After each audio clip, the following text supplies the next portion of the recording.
नमस्कार साथियों, स्वागत है आपके ऑनलाइन प्लेटफॉर्म प्रयाग शिक्षा में। दोस्तों, जैसे कि पता है कि हम लोग यूपी लेखपाल के लिए यूपी स्पेशल पढ़ रहे हैं। उसी क्रम में आज मेरी पार्ट दूसरी या पार्ट 2 क्लास है।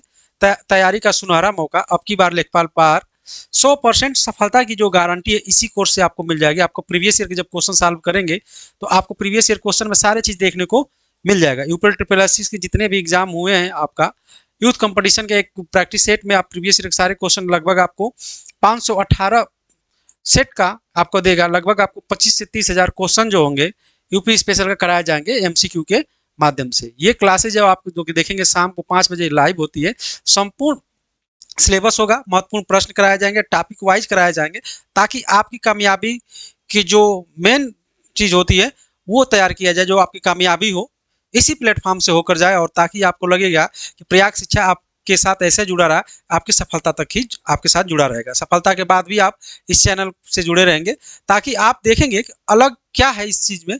अलग इसलिए है कि आपको topic wise previous year question कराया जा रहा है, आपका समय बच रहा है, और आपको दिखाने के ये कोशिश किया जा रहा है कि देखिए हाई कोर्ट में कैसा प्रश्न बना है, लेखपाल में प्रीवियस ईयर क्वेश्चन कैसे आया था, आप जूनियर असिस्टेंट में पेपर कैसे आया था। यूपी स्पेशल के जो भी प्रश्न हैं, सारे प्रश्नों को आपके सामने रखा जाएगा और एक एक करके व्याख्या करके रखा जाएगा, ताकि आप अपनी तैयारी को और बेहतर कर सकते हैं। आइए आज के पहले प्रश्न को देखते हैं। और पहला प्रश्न क्या है, आपकी स्क्रीन पर दिख रहा है, और आप उसको पढ़िए और उत्तर देने की कोशिश करिए। पहला प्रश्न ये कह रहा है कि उत्तर प्रदेश के निम्नलिखित,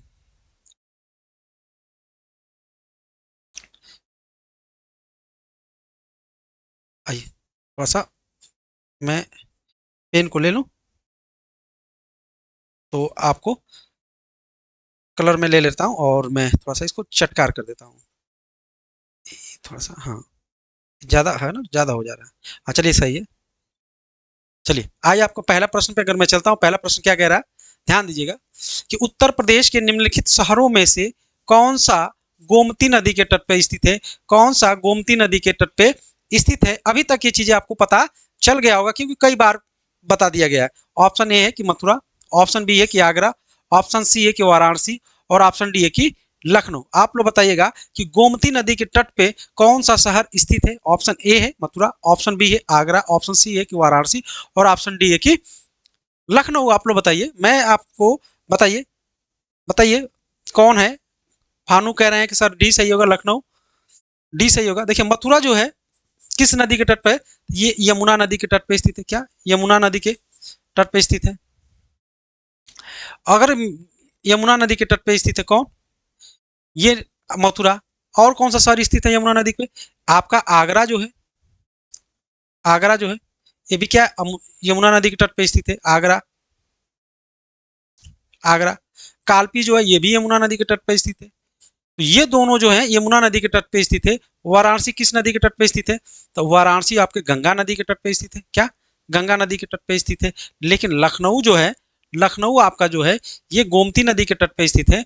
गोमती नदी के तट पे स्थित है कौन, लखनऊ। गोमती नदी के तट पे कौन कौन सा शहर स्थित है, आप देखिए।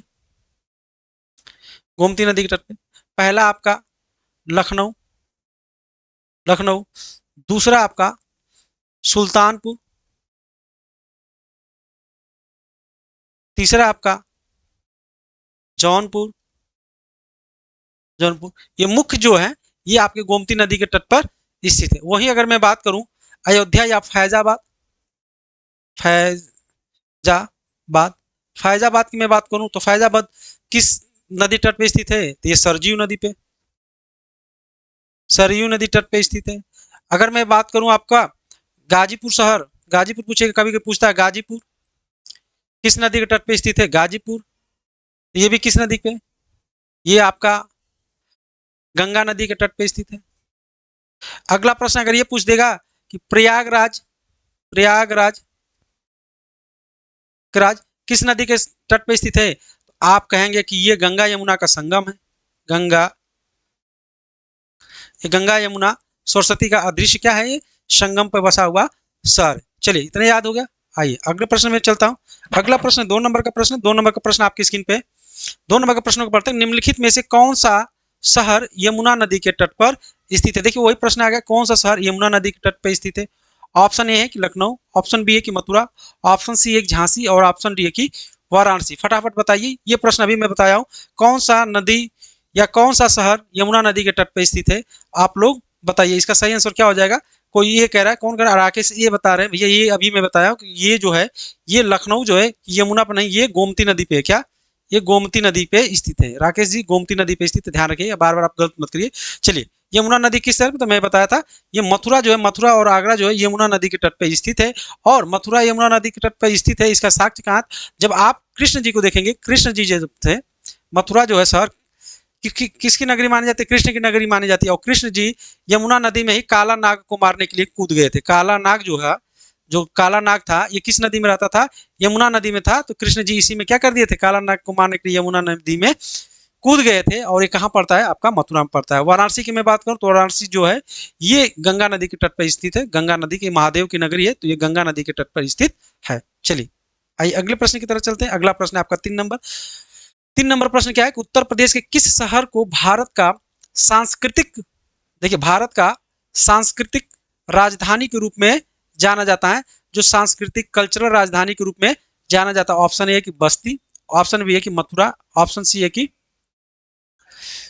वाराणसी, और ऑप्शन डी है कि बांदा। बताइए, किसके लिए भारत का कौन सा शहर है जो भारतीय संस्कृति की राजधानी के रूप में जाना जाता है? ऑप्शन ए है कि बस्ती, ऑप्शन बी है कि मथुरा, ऑप्शन सी है कि वाराणसी, और ऑप्शन डी है कि बांदा। फटाफट आप लोग बताइएगा। चलिए, अमित कह रहे हैं कि मथुरा, राकेश कह रहे हैं कि मथुरा। चलिए चलिए चलिए, और कौन? अच्छा, कोई कह रहा है सी सी सी सी, अधिकतर लोगों का सी आ रहा है। चलिए ठीक है, चलिए चलिए ठीक है। आइए, चलिए, इसका सही आंसर क्या हो जाएगा? सी फॉर कैट, वाराणसी। वाराणसी क्या है? वाराणसी में जाएंगे, वाराणसी को देखेंगे, ये सांस्कृतिक राजधानी के रूप में कहा जाता है। क्यों कहा जाता है? यहाँ पे संस्कृति एंड कल्चरल चीज आपको ज्यादा देखने को मिलेगी। जो वाराणसी शहर है, जो वाराणसी शहर है, प्रश्न एक बार पूछा था कि वाराणसी शहर, वाराणसी शहर जो है, वाराणसी शहर जो है, ये किन दो नदियों के बीच स्थित है? तो ये किन दो नदियों के बीच स्थित है? तो वाराणसी शहर जो है, एक नदी है अस्सी, अस्सी, और दूसरी नदी है वरुणा नदी। अस्सी, वरुणा, दो नदियों के बीच के में जो दुआ में बसा हुआ है, उसी को वाराणसी कहा जाता है। वाराणसी का प्राचीन काल में, यानी जब महाजनपद पढ़ेंगे, तो महाजनपद काल में वाराणसी को काशी भी कहा जाता था। क्या कहा जाता था? काशी भी कहा जाता था। वाराणसी का जो लोकसभा लोकसभा के जो सदस्य हैं वाराणसी से, ये प्रधानमंत्री मोदी जी हैं। लोकसभा सदस्य कहाँ कौन है? तो पीएम मोदी जो है, किस लोकसभा से चुने गए थे? तो ये वाराणसी लोकसभा से चुने गए थे। चलिए, आइए अगले प्रश्न की तरफ चलते हैं। अगला प्रश्न कौन सा है? अगला प्रश्न है उत्तराखंड। उत्तराखंड कब उत्तर प्रदेश से अलग हुआ था? उत्तराखंड उत्तर प्रदेश से कब अलग होकर एक अपना एक नया राज्य बनता है? आप लोग बताइएगा। उत्तराखंड उत्तर प्रदेश से कब अलग होकर एक नया राज्य बनता है? आप लोग बताइएगा। ये उत्तर प्रदेश है, उत्तर प्रदेश से एक राज्य अलग होता है जिसका नाम क्या पड़ता है? उत्तराखंड। किस समय अलग हुआ, किस तारीख को अलग हुआ, उसको बताना। ऑप्शन ए है कि मार्च 2000 में, ऑप्शन बी है कि अप्रैल 2000 में, ऑप्शन सी है कि जुलाई 2000 में, और ऑप्शन डी है कि नवंबर 2000 में। तो उत्तर प्रदेश से उत्तराखंड कब अलग हुआ? उत्तराखंड कब अलग हुआ? तो इसका सही आंसर क्या हो जाएगा? ए 2000 में, ऑप्शन बी अप्रैल 2000 में, ऑप्शन सी जुलाई 2000 में, और ऑप्शन डी नवंबर 2000 में। चलिए, अमित कह रहे हैं कि डी सही होगा, राकेश कह रहे हैं कि डी सही होगा। चलिए, सभी का डी डी आ रहा है। सही, इसका सही आंसर क्या हो जाएगा? नवंबर सन 2000 में उत्तर प्रदेश से अलग होकर उत्तराखंड अब एक नया राज्य बना। पहले इसका नाम उत्तरांचल था। पहले उत्तराखंड का नाम क्या था? उत्तरांचल था, उत्तरांचल था। लेकिन अब इसका नाम क्या है? उत्तरांचल था, अब इसका नाम उत्तराखंड कर दिया गया है। उत्तराखंड कर दिया गया। ठीक है, चलिए आइए आगे चलते हैं। अगला प्रश्न 5 नंबर का प्रश्न, उत्तर प्रदेश में कौन से मुख्यमंत्री गोरखपुर मठ के अध्यक्ष रहे हैं, मठाधीश रहे हैं? तो कौन रहे? ऑप्शन ए है कि संपूर्णानंद, ऑप्शन बी है कि गोविंद पल्लम पंत, ऑप्शन सी है कि बनारसी दास, और ऑप्शन डी है कि आदित्यनाथ योगी। आप लोग इसको बताइए, आप लोग सब लोग बता देंगे कौन थे। तो मैं बता दूं इसका आंसर कौन होगा, आप लोग बताइएगा। इनका जन्म 1772 ईस्वी में हुआ, और कहाँ हुआ था? ये पौड़ीगढ़, पौड़ीगढ़ गढ़वाल में हुआ था। पौड़ीगढ़ गढ़वाल में हुआ था। ये इनका जन्म पौड़ीगढ़ गढ़वाल में हुआ था। और ये कौन थे? तो इनका नाम जो था, 1772 में जिनका जन्म, उनका नाम क्या था? योगी आदित्यनाथ। योगी आदित्यनाथ आदित्यनाथ थे। योगी आदित्यनाथ थे। क्या थे? योगी आदित्यनाथ थे। ठीक है। इनका बचपन का नाम, अगर बचपन का नाम पूछेगा, आदित्य योगीनाथ का बचपन का नाम क्या था? इनका नाम था अजय बिष्ट। क्या नाम था? अजय बिष्ट। अजय बिष्ट। ये कहाँ के रहने वाले थे? ये उत्तराखंड के रहने वाले थे। ये उत्तराखंड के रहने वाले थे। इनकी ग्रेजुएशन जो है बीएससी की है, ये गोरखपुर में, गोरखपुर के गोरखनाथ मंदिर के मठाधीश थे। गोरखपुर के गोरखनाथ मंदिर के मठाधीश थे। यहाँ वहीं से सांसद चुने गए, संसद या सांसद चुने गए। ठीक है। अब जो वर्तमान में ये हैं, वर्तमान में जो हैं, वर्तमान में ये इन वर्तमान में 2 बार से ये यूपी के क्या हैं? यूपी के सीएम है। यूपी के क्या है? सीएम है। योगी जी, योगी जी, ये योगी जी, योगी जी, ये किस संप्रदाय से योगी हैं? तो ये नाथ संप्रदाय के, क्या है? ये नाथ संप्रदाय से ताल्लुक रखते हैं। ये नाथ संप्रदाय से ताल्लुक रखते हैं। आप देखेंगे कि योगी आदित्यनाथ जी अपने कान में एक कुंडल पहने रहते हैं, गेरुआ वस्त्र धारण कर रहते हैं, और ये नाथ संप्रदाय से ताल्लुक रखते हैं। नाथ संप्रदाय किसके उपासक होता है? नाथ संप्रदाय जो उपासक होते हैं, ये शिव के भक्त होते हैं। किसके? ये शिव शंकर के क्या होते हैं? भक्त होते हैं, भक्त होते हैं। ठीक है। योगी आदित्यनाथ के गुरु कौन थे? अगर पूछेगा आदित्यनाथ योगी के गुरु कौन थे, तो बैजनाथ थे। बैजनाथ इनके क्या थे? गुरु थे। क्या थे? धर्म गुरु थे। उन्हीं के दिशा निर्देश में इन्होंने कार्यक्रम को अपने शुरुआत किया था। चलिए आइए, अगला प्रश्न है, उत्तर प्रदेश के वर्तमान मुख्यमंत्री के रूप में आदित्यनाथ योगी या योगी आदित्यनाथ किस संप्रदाय से संबंध रखते हैं? ऑप्शन ए है कि नागा, ऑप्शन बी है कि नाथ, ऑप्शन सी है कलामुख, और ऑप्शन डी है कि माधव। बताइए, उत्तर प्रदेश के जो वर्तमान सीएम हैं आदित्य योगी किस संप्रदाय से ताल्लुक रखते हैं, किस संप्रदाय से संबंध रखते हैं? राकेश कह रहे हैं कि नाथ संप्रदाय, विपिन कह रहे हैं कि नाथ संप्रदाय। चलिए, सभी लोग का सही आंसर आ रहा है नाथ। अभी मैं बताया, ये नाथ संप्रदाय से रखते हैं, और नाथ संप्रदाय जो है ये किसके उपासक माने जाते हैं? ये शिव के, ये भोला के, ये शिव के क्या थे? उपासक माने जाते हैं। शिव शक्ति यानी शंकर भगवान के उपासक माने जाते हैं। आइए, अगला प्रश्न है अगला प्रश्न है 7 नंबर का। दिसंबर 2023 तक उत्तर प्रदेश में कितने जिले हैं? ध्यान दीजिएगा, प्रश्न पड़ेगा, उत्तर प्रदेश में कितने जिले हैं और कितने मंडल हैं? मंडल अगर मैं पूछेगा उत्तर प्रदेश में कितने मंडल है, तो मंडलों की संख्या कितनी होगी? जिला पूछेगा तो जिला कितना होगा? तो उत्तर प्रदेश में कुल 18 मंडल हैं। क्या है? 18 मंडल हैं। अगर जिला के पूछेगा तो जिला पूछेगा सबसे बड़ा जिला कौन सा है? अगर पूछेगा सबसे बड़ा, यूपी का सबसे बड़ा जिला कौन है? जिला किस क्षेत्रफल की दृष्टि से, क्या क्षेत्रफल की दृष्टि से सबसे बड़ा जिला पूछेगा तो आप कहेंगे लखीमपुर खीरी। लखीमपुर खीरी। सबसे छोटा जिला पूछेगा, सबसे छोटा जिला पूछेगा, सबसे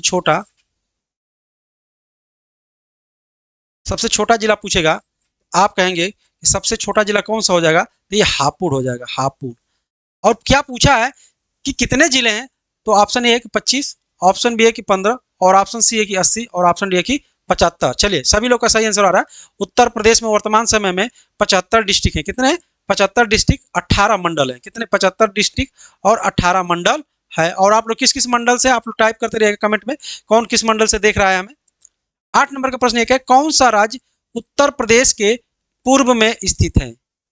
कौन सा राज्य उत्तर प्रदेश के पूर्व में स्थित है? अगर मैं मैप यहाँ पे ड्रॉ कर रहा हूँ, देखिए मैप, तो आप उसमें देख के बता सकते हैं। थोड़ा सा मैप खराब ही बनेगा, लेकिन क्या समझने के लिए सफिशियंट है, कोई बहुत वो नहीं है, मैप ही तो है। समझने के लिए हम लोग क्या करेंगे, समझ लेंगे, ध्यान दीजिएगा।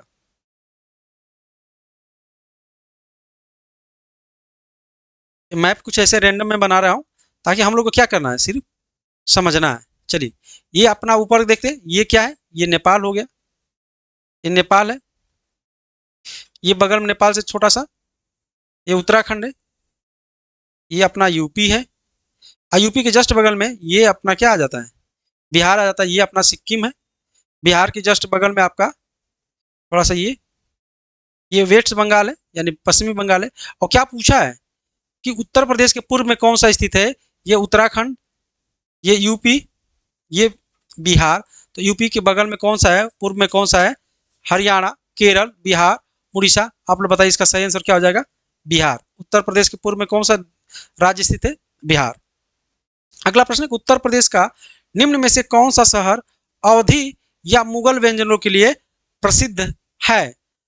उत्तर प्रदेश का कौन सा शहर अवध या अवधि या मुगल के लिए प्रसिद्ध माना जाता है। ऑप्शन ए है कि लखनऊ, ऑप्शन बी है कि औरंगाबाद, ऑप्शन सी है कि अयोध्या, और ऑप्शन डी है कि इटारसी। बताइए आप लोग फटाफट बताइएगा, कौन सा शहर अवध के लिए, अवध या मुगल व्यंजनों के लिए प्रसिद्ध माना जाता है। ऑप्शन ए है कि लखनऊ, ऑप्शन बी है कि औरंगाबाद, ऑप्शन सी है अयोध्या, और ऑप्शन डी है कि इटारसी।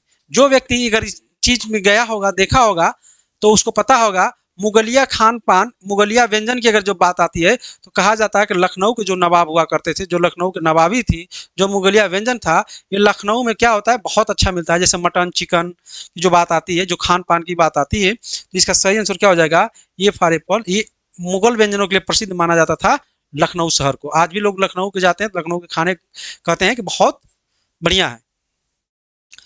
10 नंबर का प्रश्न, उत्तर प्रदेश दिवस किस तिथि को मनाया जाता है। ऑप्शन ए है 23 जनवरी, ऑप्शन बी है कि 25 जनवरी, ऑप्शन सी है कि 24 जनवरी, और ऑप्शन डी है कि 26 जनवरी। बताइए उत्तर प्रदेश दिवस कब मनाया जाता है, कब मनाया जाता है, 23 जनवरी, 25 जनवरी, 24 जनवरी, 26 जनवरी। बताइए आप लोग, 24 जनवरी कि 26 जनवरी, बताइए। 24 जनवरी उत्तर प्रदेश का, 24 जनवरी 1950 को उत्तर प्रदेश यूपी का क्या होता है, नामकरण होता है। क्या होता है, नामकरण या स्थापना होता है। ठीक है, इसीलिए हर वर्ष 24 जनवरी को, 24 जनवरी को, जनवरी को दिवस के रूप में यूपी दिवस के रूप में मनाया जाता है। ये कब से मनाया जा रहा है, ये कार्यक्रम जो शुरुआत की गई थी योगी सरकार ने 2018 में, पहली बार 2018 में पहली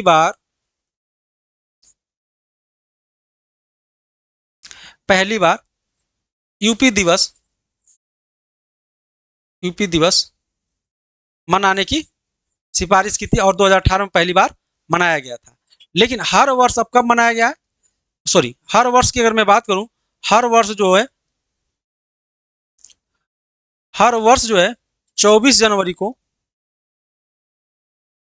हर वर्ष 24 जनवरी को यूपी दिवस के रूप में मनाया जाता है। क्यों मनाया जाता है, ये आपको मैं बता दिया हूं।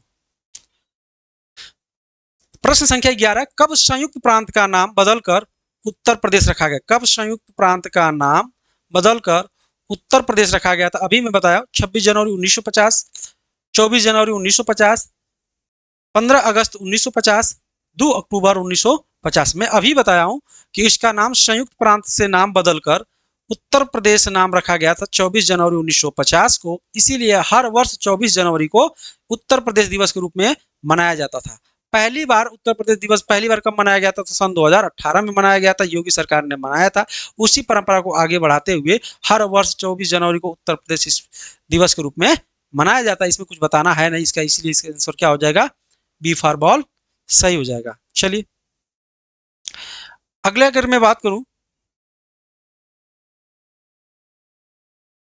अगला मैं बात करता हूं, अगला क्या बात करता हूं, अगला प्रश्न ये है, उत्तर प्रदेश सरकार ने किस ऐतिहासिक स्मारक से जुड़वा मछली का राजकीय चिन्ह को अंगीकृत किया गया। जो जुड़वा मछली है, ये जब हमारे राजकीय प्रतीक जब पढ़ेंगे तो ये दो जुड़वा मछली देखने को मिलते हैं। ये कहाँ से लिया गया है, ये कहाँ से लिया गया है, ये कहाँ से लिया गया है? ऑप्शन ए है कि बुलंद दरवाजा से लिया गया है, ऑप्शन बी है कि रूमी दरवाजा से लिया गया है, ऑप्शन सी है कि लखी दरवाजा से लिया गया है, ऑप्शन डी है कि दिल्ली गेट से लिया गया। बताइएगा कि जो ये उत्तर प्रदेश का राजकीय चिन्ह है, तीर धनुष और गंगा यमुना का संगम और मछली जो दो देखी जाती है, ये दो मछलियों का प्रतीक जो है, ये किस कहाँ से लिया गया, किस स्मारक से लिया गया? इसका ऑप्शन ए है बुलंद दरवाजा, ऑप्शन बी है कि रूमी दरवाजा, ऑप्शन सी है कि लखी दरवाजा और ऑप्शन डी है कि दिल्ली का गेट। बताइए ये कहाँ से लिया गया है दोस्तों? सभी लोग बता रहे हैं कि इसका सही आंसर बी होगा, रूमी दरवाजा। रूमी दरवाजा कहाँ स्थित है? रूमी दरवाजा ये लखनऊ में स्थित है, लखनऊ, लखनऊ में स्थित है। और इसी दरवाजे के ऊपर दो मछलियों का चित्र बनाया गया, वहीं से हमारे प्रतीक चिन्ह में उठाया गया है रूमी दरवाजा। 13 नंबर का प्रश्न है, उत्तर प्रदेश का निम्नलिखित में से कौन सा जिला क्षेत्रफल की दृष्टि से सबसे छोटा? अभी मैं बताया, ऑप्शन ए कि हमीरपुर, ऑप्शन बी है कि हरदोई, ऑप्शन सी है कि हाथरस और ऑप्शन डी है कि हापुड़। क्षेत्रफल की दृष्टि से पूछा है दोस्तों, अभी मैं बताया पिछले प्रश्न में कि कौन बड़ा कौन छोटा है, तो आप लोग फटाफट बताइएगा। उत्तर प्रदेश का निम्नलिखित में से कौन सा जिला क्षेत्रफल की दृष्टि से सबसे छोटा है? ऑप्शन ए है कि हमीरपुर, ऑप्शन बी है कि हरदोई और ऑप्शन सी है कि हाथरस और ऑप्शन डी है कि हापुड़। चलिए देखते हैं फटाफट सबसे जवाब किसका। चलिए सभी का आ रहा है डी डी डी डी, सभी लोगों का डी करें। चलिए सभी लोगों का डी करें। तो हाँ, सबसे छोटा क्षेत्रफल की दृष्टि से जो होगा ये कौन सा हो जाएगा? ये हापुड़ हो जाएगा। क्या हो जाएगा? हापुड़ हो जाएगा। लेकिन सबसे बड़ा पूछेगा क्षेत्रफल की दृष्टि से, सबसे बड़ा पूछेगा, सबसे बड़ा क्षेत्रफल की दृष्टि से कौन सा जिला हो जाएगा? ये लखीमपुर खीरी, लखीमपुर खीरी हो जाएगा, लखीमपुर खीरी। चलिए अगला है, उत्तर प्रदेश का राजकीय पक्षी है, उत्तर प्रदेश का राजकीय पक्षी है मोर, ऑप्शन बी है कि सारस, ऑप्शन सी है कि तोता और ऑप्शन डी है कि कोयल। बताइए उत्तर प्रदेश का राजकीय पक्षी कौन है?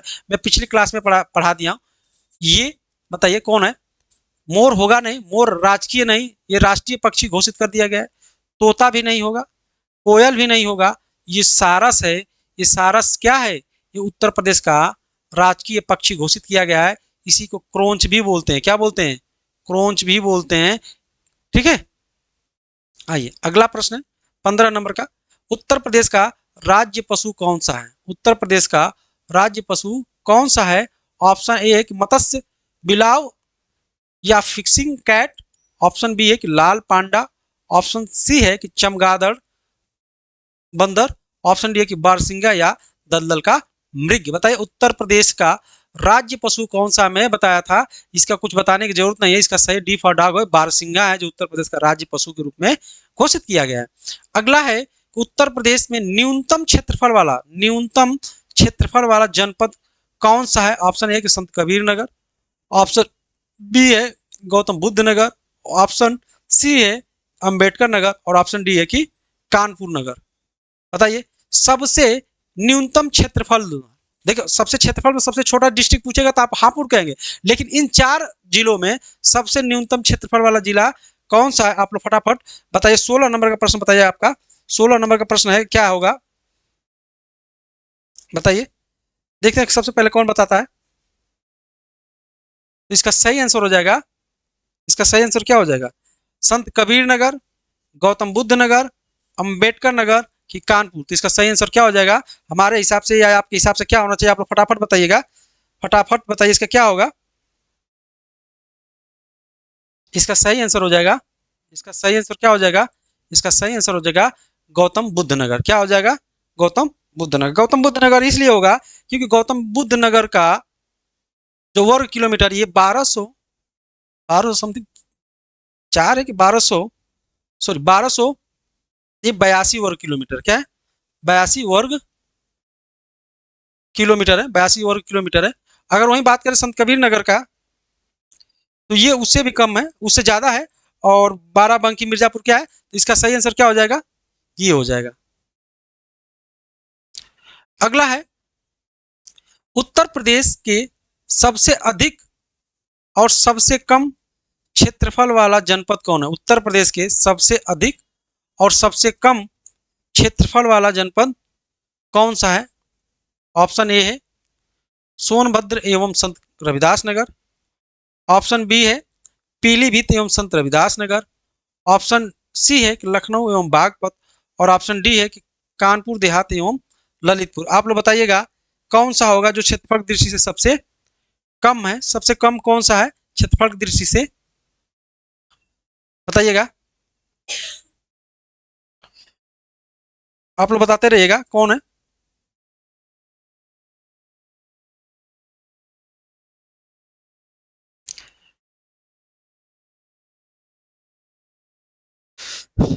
बताते रहिएगा। तो इसका सही आंसर क्या होगा, ये सोनभद्र और संत रविदास नगर जो है ये सबसे क्षेत्रफल से क्या है कम। क्षेत्रफल सबसे ज्यादा किसका है, सोनभद्र का, और सबसे कम किसका आएगा, संत रविदास नगर का आएगा। इसलिए इसका सही आंसर क्या हो जाएगा, ए फॉर एप्पल होगा। अगला है प्रश्न, उत्तर प्रदेश का सबसे बड़ा जिला कौन सा है, सबसे बड़ा जिला कौन सा है, ये किस क्षेत्र में पूछा है, क्षेत्रफल की दृष्टि से पूछा होगा, क्षेत्रफल से पूरा पूछा होगा, मिसिंग हो गया। सबसे बड़ा जिला क्षेत्रफल की दृष्टि से कौन है, ऑप्शन ए कि लखीमपुर खीरी, ऑप्शन बी है कि इलाहाबाद, ऑप्शन सी है कि लखनऊ, और ऑप्शन डी है कि गोरखपुर। बताइए फटाफट बताइएगा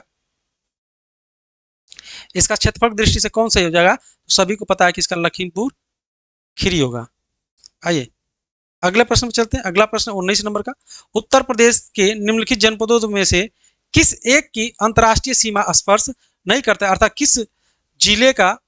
किस जिले का एक अंतर्राष्ट्रीय सीमा नहीं साझा करता नहीं करता। तो इसका ऑप्शन ए है कि बलरामपुर, ऑप्शन बी है कि श्रावस्ती, और ऑप्शन सी है कि पीलीभीत, और ऑप्शन डी है कि बस्ती। ये तीनों जो है, ये तीनों जिला जो है ये नेपाल से लगते हैं। क्या है, ये नेपाल के साथ सीमा साझा करते हैं, लेकिन बस्ती जो है ये नेपाल के साथ सीमा साझा नहीं करता, इसीलिए इसका डी वाला ऑप्शन क्या है, सही है। 20 नंबर का प्रश्न, निम्नलिखित में से कौन सा देश भारतीय राज्य उत्तर प्रदेश से सीमा साझा नहीं करता है, कौन सा देश उत्तर प्रदेश से सीमा साझा नहीं करता है। ऑप्शन ए है कि चीन, ऑप्शन बी है कि भूटान, ऑप्शन सी है कि नेपाल, और ऑप्शन डी है कि बांग्लादेश। अच्छा, ये प्रश्न ये कह रहा है कि निम्नलिखित में से कौन सा देश भारतीय राज्य उत्तर प्रदेश से सीमा साझा करता है, हम नहीं पढ़ रहे, सीमा साझा करता है, कौन करता है। ऑप्शन ए है कि चीन, ऑप्शन बी है भूटान, ऑप्शन सी है नेपाल, और ऑप्शन डी है कि बांग्लादेश। कौन करता है सीमा, तो भारत के साथ तो सीमा चीन का है, लेकिन उत्तर प्रदेश के साथ चीन का सीमा नहीं लगा है, भूटान का भी नहीं लगा है, बांग्लादेश का भी नहीं लगा है, लेकिन भारत के उत्तर प्रदेश से नेपाल का सीमा लगता है, और नेपाल उत्तर प्रदेश के 7 जिलों से 7 जिला से सीमा साझा करता है। 7 जिला से, कहीं कहीं 8 देखने को मिलेगा, 7 जिला से सीमा क्या करता है, साझा करता है, टच में करता है, क्या करता है, टच करता है। कौन कौन से वो 7 जिले हैं उसका नाम आप लोग लिखते जाइएगा। पहला है बलरामपुर, दूसरा है श्रावस्ती, तीसरा है पीलीभीत,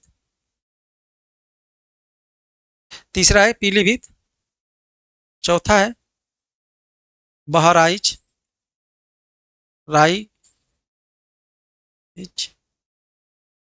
पांचवा सिद्धार्थ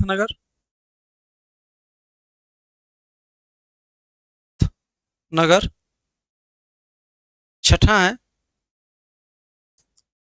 महाराजगंज,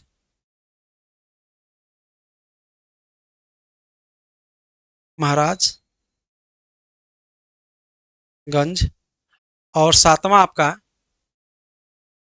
लखीमपुर खीरी।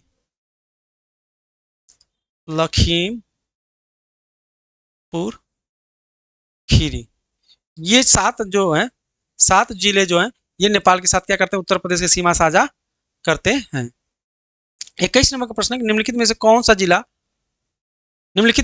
जिलों में से किसकी सीमा नेपाल के साथ लगती है, किसकी नेपाल के साथ सीमा लगती है, अभी मैं बताया हूँ। Option A Gorakhpur, option B है कि महाराजगंज, ऑप्शन सी है कि बलिया, ऑप्शन डी है कि बस्ती। अभी मैं तुरंत बताया हूँ, सभी लोग बता रहे हैं बी।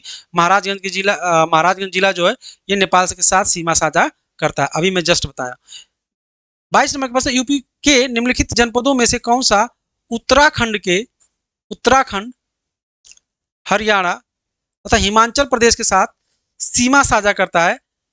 3 राज्यों के साथ सीमा साझा करता है? ऑप्शन ए है कि सहारनपुर, ऑप्शन बी है कि मेरठ, ऑप्शन सी है कि मुजफ्फरनगर, ऑप्शन डी है कि सोनभद्र। बताइए कौन करता है? सोनभद्र जो है उत्तर प्रदेश का एकमात्र ऐसा जिला है जो सोनभद्र जो ये 4 राज्यों के साथ सीमा साझा करता है, 4 राज्यों के साथ। मेरठ भी नहीं होगा। सहारनपुर, सहारनपुर जो है ये 3 राज्यों से सीमा साझा करता है, 3 राज्यों के साथ सीमा साझा करता है। कौन कौन 3 राज्य? आपका उत्तराखंड आ जाएगा, हरियाणा आ जाएगा और हिमाचल प्रदेश आ जाएगा। इसलिए इसका सही आंसर क्या हो जाएगा दोस्तों? ए वाला सही होगा। अगला प्रश्न 23 नंबर का, उत्तर प्रदेश का सबसे पूर्वी जिला कौन है? उत्तर प्रदेश का सबसे पूर्वी जिला कौन है? अगर ये उत्तर प्रदेश है तो इसका सबसे पूर्वी जिला कौन है? ये कौन सा पूर्वी जिला है? ऑप्शन ए है कि बलिया, ऑप्शन बी है कि आजमगढ़, ऑप्शन सी है कि वाराणसी और ऑप्शन डी है कि बस्ती। बताइए कौन है सबसे? अगर दक्षिण में पूछेगा तो यहाँ पे एक जिला लटका होता है जिसका नाम है ललितपुर, ललितपुर। सबसे दक्षिण में पूछेगा तो ललितपुर, सबसे पूर्व में पूछा है और सबसे पश्चिम में पूछेगा तो कौन हो जाएगा? बताइए सबसे पूर्व में कौन हो जाएगा? बलिया, बलिया। चंद्रशेखर जी वाला जो कौन बलिया, जो पहले चंद्रशेखर मुख्यमंत्री प्रधानमंत्री हुए कि नहीं थे, तो बलिया से बागी बलिया उत्तर प्रदेश, चित्तू पांडे वाला। इसका सही आंसर क्या हो जाएगा? बागी बलिया उत्तर प्रदेश। उत्तर प्रदेश के सबसे पूर्व में स्थित जिला जो है ये आपका बलिया पड़ेगा।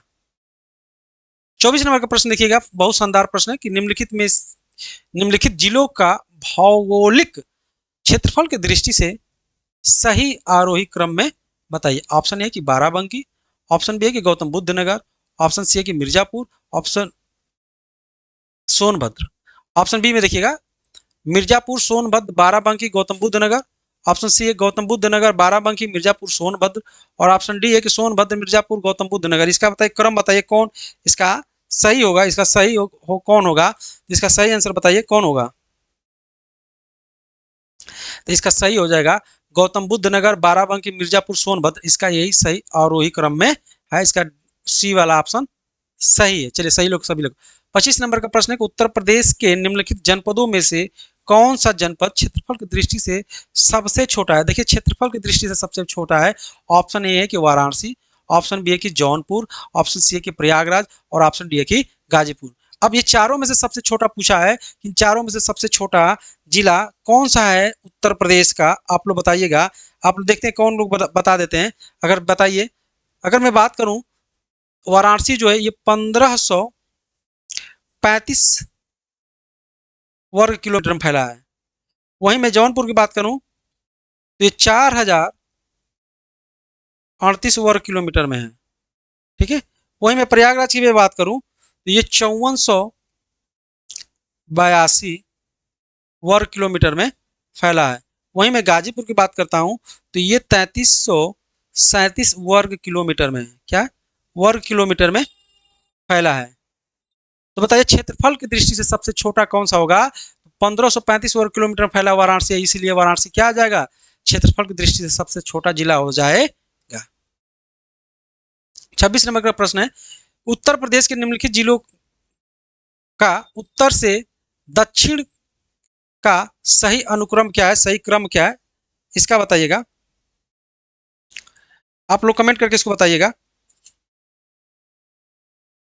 उत्तर से दक्षिण, ऊपर से नीचे की तरफ चलना है। कहाँ गए? संत कबीर नगर, आबलिक अंबेडकर नगर, सिद्धार्थ नगर, संत रविदास नगर। अगला है बी वाला, सिद्धार्थ नगर, संत कबीर नगर, अंबेडकर नगर, संत रविदास नगर। सी है कि अंबेडकर नगर, सिद्धार्थ नगर, संत रविदास नगर और संत कबीर नगर। बताइए फटाफट बताते रहिएगा। इसका इसका 26 नंबर का बताइए। 26 नंबर का क्या होगा? 26 नंबर का प्रश्न क्या होगा? आप लोग बताइए। देखते हैं सबसे पहले किसका जवाब आता है। 26 नंबर का बताइए। 26 नंबर का बताइए किसका कहाँ है? आप लोग बताइए इसका। हम देखते, कोई कह रहा है सी, कह रहा है सी, कह रहा है सी नहीं होगा भाई, सी नहीं होगा। आप लोग सही से बताइए। आप लोग सही से बताइएगा, इसका सही होगा सी। सी सी सी नहीं होगा, इसका सही हो जाएगा बी फॉर बॉल। क्या हो जाएगा? B for ball. ये सिद्धार्थ नगर, संत कबीर नगर, अंबेडकर नगर और संत रविदास नगर जो है इसका सही है। यही इसका क्या है, उत्तर से लेकर दक्षिण तक क्रम है। अगला प्रश्न 27 नंबर। 27 नंबर का, उत्तर प्रदेश का सबसे कम क्षेत्रफल वाला जनपद कौन सा है? कौन सा है? ऑप्शन ए है कि गौतम बुद्ध नगर, ऑप्शन बी है कि हापुड़, ऑप्शन सी है कि कन्नौज और ऑप्शन डी है कि संत रविदास नगर। अभी मैं बताया हूँ, बताइए सबसे कम क्षेत्रफल की दृष्टि से सबसे कम कौन सा है? तो आपका आ जाएगा ये संत रविदास नगर आ जाएगा, जिसका नाम है भदोही। भदोही।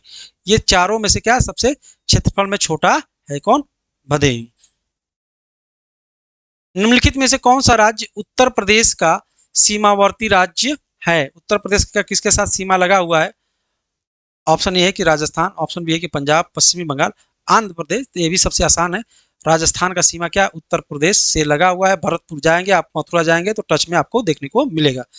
29 नंबर का है कि निम्नलिखित में से कौन से किस जिले को राष्ट्रीय राजधानी क्षेत्र एनसीआर के 23वें जिले के रूप में शामिल किया गया? ऑप्शन ए की शामली, ऑप्शन बी है कि अलीगढ़, ऑप्शन डी है कि आगरा, ऑप्शन सी है कि आगरा और ऑप्शन डी है कि मथुरा। बताइए किस जिले को एनसीआर के 23वें के रूप में शामिल किया गया? फटाफट बताइएगा,